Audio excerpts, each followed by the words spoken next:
आज हमारे साथ बास्टोइज है और देखते हैं इसके कैनल में क्या है। इसमें तो शायद कचला है।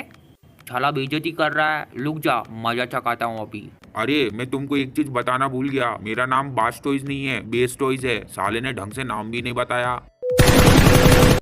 सो गाइस, पोकेमॉन की एक और न्यू वीडियो में आप सभी का स्वागत है। आज हम बात करेंगे ऐश की कुछ ऐसी बैटल जो कि बहुत ज्यादा मुश्किल और टफेस्ट बैटल थी और ज्यादा लोगों ने ये बैटल एक्सपेक्ट ही नहीं की थी कि ऐश इनके साथ बैटल कर सकता है। और साथ ही मैं तुम्हें एक और चीज क्लियर कर देता हूँ, जिस बैटल में ऐश हारा है वही बैटल टफ थी, तो ऐसा बिल्कुल भी नहीं है। काफी सारी बैटल्स में ऐश बैटल जीता भी है, पर वो सारी बैटल्स बहुत ज्यादा टफ थी। अनटिल अनलेस तुम स्नाइवी वाली बैटल ना लो, उसमें ऐश बहुत बुरी तरीके से पिला गया था और हार भी गया था।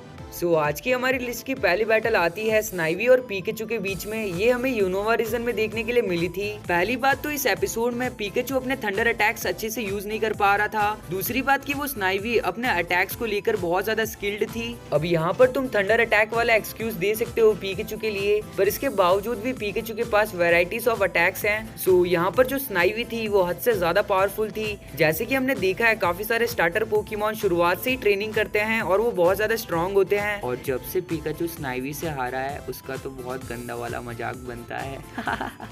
सो हे गाइज, आप सभी पोकेमॉन फैंस के लिए खुशखबरी है क्राउड कंट्रोल ई स्पोर्ट्स की तरफ से, जो कि आप सभी के लिए एक फेस्टिवल लाए हैं, जो कि आयो पोकेकॉन 22 इंडिया का फर्स्ट लेन ऑफलाइन इवेंट होने वाला है पोकेमॉन यूनाइट गेम खेलने वालों के लिए। और मुझे पता है तुम पोकेमॉन यूनाइट गेम खेलते हो, मैं भी खेलता हूँ। और इसमें ढेर सारी एक्टिविटी होगी, जैसे कि cosplay, fan art, NFT showcase और ये एक 25 दिन का एडवेंचर होने वाला है, जिसमें तुम्हें स्टार्टिंग में होने वाले पोकेमॉन यूनाइट के ई स्पोर्ट टूर्नामेंट्स देखने के लिए मिलेंगे और साथ ही में गिव अवे इवेंट्स भी होंगे। और इस इवेंट से रिलेटेड कोई भी इंफॉर्मेशन चाहिए तो तुम इसके डिस्कॉर्ड और इंस्टाग्राम ज्वाइन कर सकते हो, लिंक तुम्हें डिस्क्रिप्शन में मिल जाएगी। सो हमारी लिस्ट की दूसरी बैटल आती है अलोला रीजन से ऐश वर्सेस नानू। वेट, नानू ऐसा कोई नाम होता है?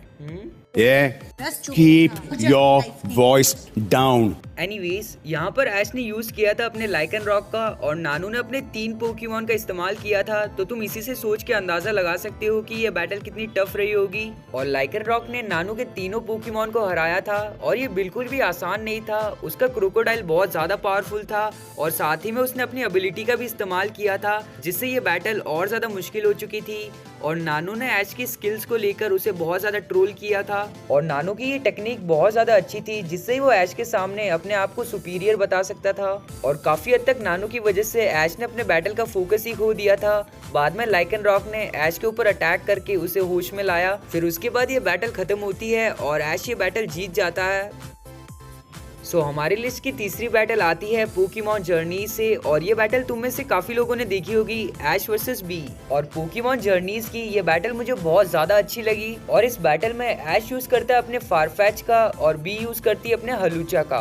और ये बैटल ज्यादा देर तक नहीं चलती। हलूचा अपने फ्लाइंग प्रेस का इस्तेमाल करके फारफेच को हरा देता है। और इसके बाद जो बैटल होने वाली थी वो थी ग्रैपलॉक वर्सेस रियलू की, जो की बहुत ज्यादा अच्छी बैटल थी। और तुम्हें ना पता हो तो इस एपिसोड में भी ऐश थोड़ा सा ओवर कॉन्फिडेंस था और उसे ये सब इसलिए लग रहा था कि उसने कोरिना को हराया है। ग्रैपलॉक और रियोलू की बैटल बहुत अच्छी चल रही थी, जहां पर रियोलू ने काफी इंप्रेसिव अटैक यूज किए, reversal, force palm, vacuum wave, double team. पर यहाँ पर ग्रैपलॉक के पास सबसे बड़ी एडवांटेज थी उसके टेंटिकल, जिसकी मदद से उसने रियोलू को पकड़ लिया था और हरा दिया। और ये बैटल बहुत ज्यादा टफ थी ऐश के लिए, क्योंकि इससे पहली वाली बैटल ऐश जीता था।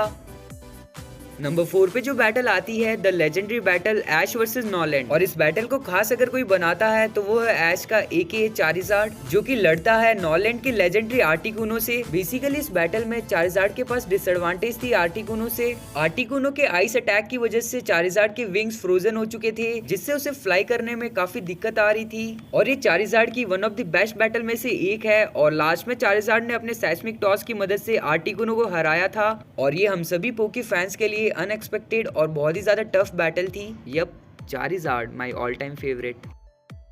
नंबर 5 पे जो बैटल आती है वो है ऐश वर्सेस एनाबेल। हाँ, ये वो वाली एनाबेल नहीं है, ये तो बहुत ज्यादा प्यारी है। एनीवेज, यहाँ पर ऐश की पीकेचू वर्सेस अलेकिज़ाम की बैटल हुई थी और इससे पहले भी ऐश साइकिक जिम लीडर सबरीना के साथ बैटल कर चुका है।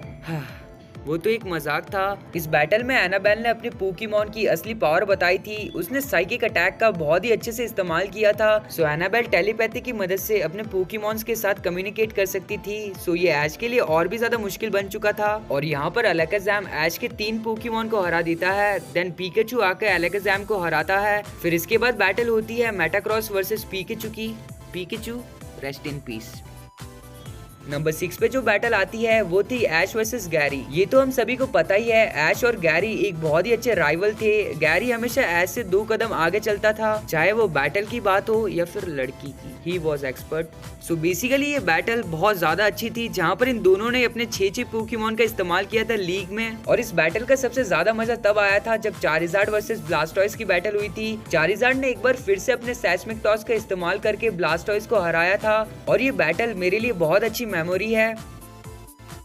नंबर 7 पे जो बैटल आती है वो है ऐश वर्सेस पॉल। और ये भी एक बहुत ज्यादा अच्छी बैटल है। हालांकि ऐश वर्सेस पॉल की बैटल में शुरुआत में ऐश काफी अच्छा कर रहा था, पर धीरे धीरे ऐश के सारे पोकेमॉन हारने लग गए और लास्ट में इन्फरनेट बचा। और ये हम सभी को पता है, जब जब ऐश ने पॉल के साथ बैटल करी है वो सारी बैटल बहुत ज्यादा टफ थी। और यहाँ पर इन्फरनेट पॉल की आधी से ज्यादा टीम को अकेले हराता है। और इस बैटल को जो चीज सबसे ज्यादा टफ बनाती है वो थी पॉल की स्ट्रेटेजीज। उसने सभी प्लान कर रखा था ऐश के लिए, जो कि ऐश के लिए एक बहुत बड़ा सरप्राइज था। सरप्राइज क्या, हार जाता अगर इन्फरनेट नहीं होता तो। और लास्ट में इन्फरनेट की ब्लेज एबिलिटी एक्टिव होती है और ऐश ये बैटल जीत जाता है।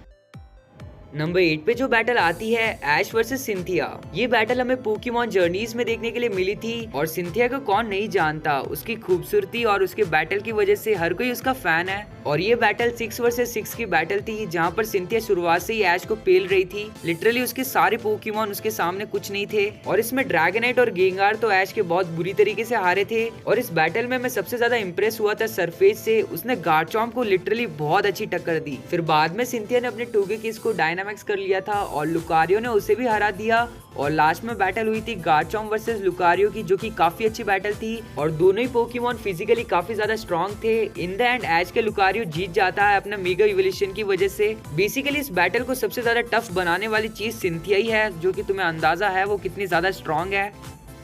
सो नंबर 9 पे जो बैटल आती है वो है कैलो सीजन की फाइनल बैटल ऐश वर्सेस अलान। ये ग्रेनिंजा की अभी तक की सबसे बेस्ट बैटल है, जहाँ पर हमें मेगा चार्जार्ड वर्सेस ग्रेनिंजा की एक बहुत अच्छी बैटल मिली थी, जहाँ पर हमें double team, flamethrower, shuriken की फाइट देखने के लिए मिली थी। और अलान के बिशार्प ने ऐश के 2 पोकेमॉन को हराया था, हलूचा और गुड्रा को। और अलान एक बहुत ज्यादा स्ट्रॉन्ग राइवल था ऐश का। और ये बहुत ज्यादा टफेस्ट बैटल थी ऐश की। और जो कैलो सीजन का बैटल एनिमेशन है ना, वो बहुत ज्यादा अच्छा है, पर्सनली मेरा फेवरेट है। और यहाँ पर जो नंबर 10 पे जो बैटल आती है वो थी ऐश की सबसे toughest battle, Ash versus Tobias. और ये बैटल बहुत ज्यादा अनएक्सपेक्टेड बैटल थी। और ये बैटल हमें सिनो रीजन में देखने के लिए मिली थी। और टोबायस एक अननोन कैरेक्टर था, सो ये हम सभी के लिए सरप्राइज था। और उससे भी बड़ा सरप्राइज इसका लेजेंडरी और मिथिकल पोकेमॉन, जो कि हमें 2 ही पोकेमॉन बताए हैं, जहाँ पर इसने ऐश के बैक टू बैक पोकेमॉन्स को हराया। यहाँ पर पीकाचू ने लैटियोस के साथ बहुत अच्छी बैटल करी थी, जो कि टाई हो जाती है। बाद में डार्कराई को ऐश के सेप्टाइल ने अपनी लीफ ब्लेड की मदद से हराया था। और इसमें थोड़ा बहुत हेराक्रॉस का भी कंट्रीब्यूशन था। और टोबायस के सामने लड़ने के लिए काफी नहीं था, उसने बस अपने 2 पोकेमॉन का इस्तेमाल करके ऐश की पूरी टीम को हरा दिया था। सो गाइस, यही थी कुछ बैटल्स जो कि ऐश के लिए बहुत ज्यादा टफेस्ट बैटल थी। और ऐसी बहुत सारी बैटल्स है जिनके बारे में मैंने तुम्हें नहीं बताया, जो कि मैं तुम्हें सेकंड पार्ट में बताऊंगा। अगर तुम्हारी इनमें से कोई फेवरेट बैटल है तो बताना मुझे कॉमेंट्स में। वीडियो को लाइक करो, चैनल को सब्सक्राइब करो। मैं मिलता हूँ तुम्हें ऐसी किसी वीडियो में। Until then, peace out.